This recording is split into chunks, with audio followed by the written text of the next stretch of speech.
हाले हो त अस्ति मैले जुन चाहिँ ट्रेड लिएको थिएँ एयुडी अस्ति 1 आवरको टाइम फ्रेममा मैले लिएको थिएँ यहाँबाट स्टप लस लगाएको थिएँ योदेखि मुनि।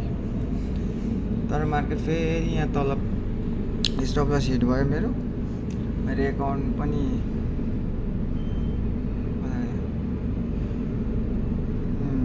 खाली भयो। अब एक्सटेन्ड स्पिडमा कति $2 कति थियो 0.91 लिक्विडेड।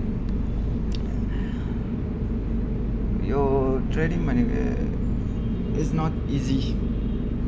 कति साल 3-4 साल भइसकिसक्यो, लगभग 4-5 साल भइसकिसक्यो, छैन केही पनि। तर पनि अझै केही सिक्नु त मिलिरहेको छ। अब यो प्रकारले भएको छैन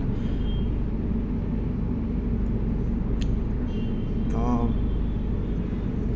सिक्दै जानु हो। कति अकाउन्टहरू उडाइसक्यो त्यसमा पनि अब छैन केही पनि। तर बस अब कुनै न कुनै दिन त अवश्य त्यो उयो मिल्नेछ फल। त्यसकै आधारमा काम गरिरहेको छु रेगुलरली।